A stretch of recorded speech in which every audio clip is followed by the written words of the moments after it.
Vince, how you doing, Ronnie? So, you want to talk about Randy Rhoads? Very cool. Yeah, one of my favorites. I remember the first time I heard Blizzard when it just came out. I was about maybe 11 years old. And that made me want to go out and get a floating bridge on my guitar so I could do, all that stuff. And especially when Diary came out, Over the Mountain, as soon as I heard that, I actually tried to make a floating bridge out of parts. I had this giant spring. I had this like cylindrical thing that the strings went around and attached to a spring. And I had a giant screw sticking out of it, which I would push down as my vibrato bar. And I remember I went to my guitar lesson. I was so proud of myself. I was like, I made it. I made one of these. And I showed my guitar teacher, and as soon as I did the first dive bomb, boom, the string broke and it snapped. And he was just like, oh, shit.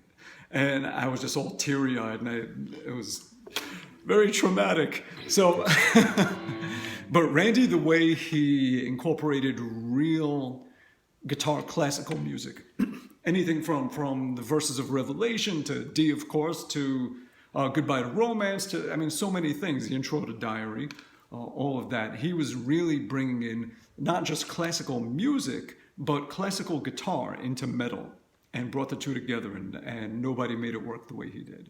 It was perfect.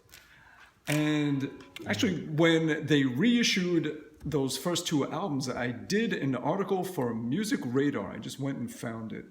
And if you do a search of musicradar.com, I do this whole thing where I'm talking about all that stuff. And at the end of it, there is a little MP3 that you can download. And it's of my band at the time playing Over the Mountain when I was 13 years old. So hang on, let me put this on, let me shut this off, and I'm gonna play it for you. Okay, here's, at 13, my band Paradox.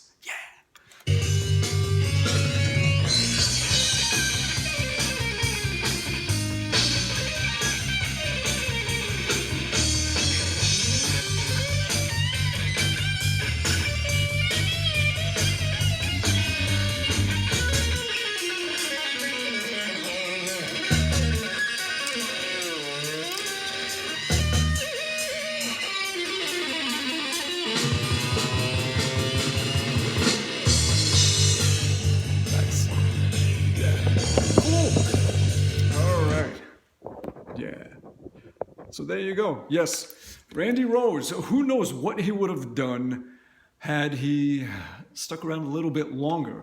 The way the sound that they had, I think, was a carryover from the Sabbath albums, because Iommi, he would double track his leads. They wouldn't be perfect, he'd be venture in two different directions sometimes. And it gave it a very cool sound.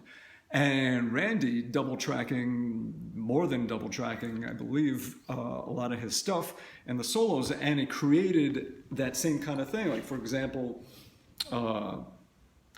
Crazy Train. Let's get some sound back up. That whole,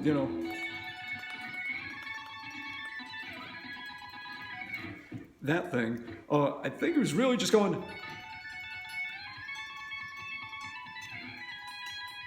But there's two guitars doing it, and they're falling in between each other, and it's creating this whole thing of... And it was just a cool-ass fucking sound. Yeah. So, doing a lot of that stuff. And the way he was venturing into different scales and bringing that into metal. Diary again, that scale he was using, that scale that he was using in that, with the sharp 4, the flat 2, he was getting into some cool shit. Who knows what would have happened, what we would have been blessed with musically. Yeah. Well, if anything, he inspired people who carried the torch and through his influence made their own music, and we did get a piece of Randy through all the guitar players that followed him. So thank you, Randy. And thank you, Vince. All right, bye-bye.